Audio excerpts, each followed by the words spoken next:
Hi folks, this is Jay, hope you're okay. We're looking at this book by John Fountain, not David Fountain, sorry.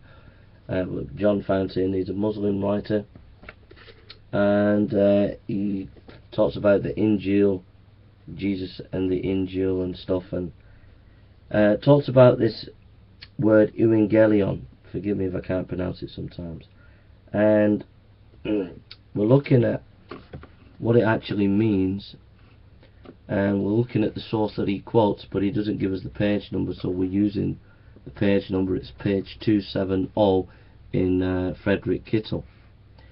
What we've seen so far is it doesn't have, so far it's the understanding of the word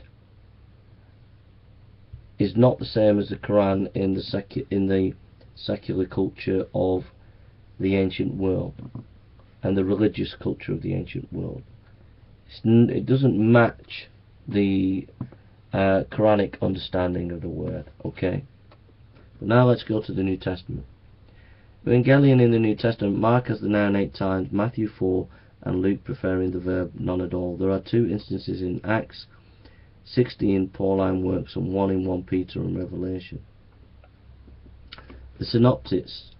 Except in the title 1:1 and the general summary in 1:14, Mark has Evangelion only in sayings of Jesus.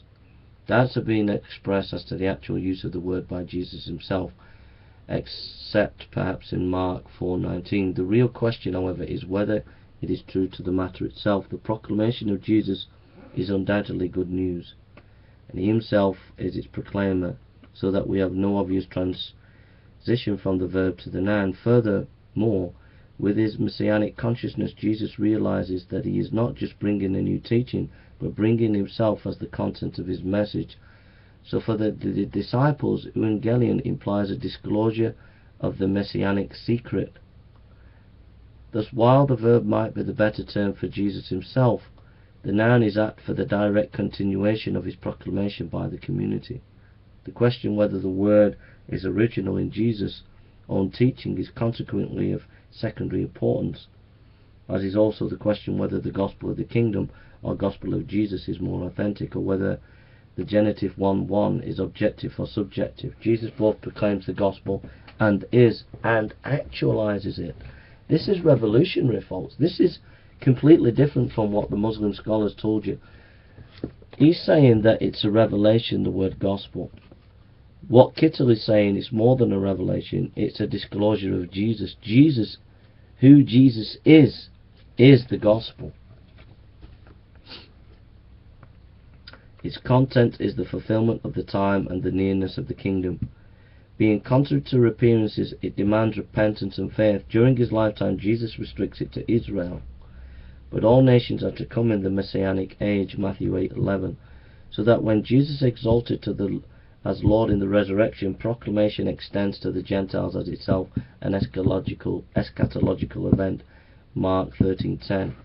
So the gospel is an eschatological event as well. It's about the death and resurrection of Jesus. So this Muslim scholar has completely misrepresented what Kittle has said, what the actual meaning of the word is. Most of the New Testament references to Evangelion are in Paul, but he uses of to Evangelion, shows that the context is now a fixed one both for himself and his readers, as one may see from 2 Corinthians 8:18. So we'll go into Paul in the next video.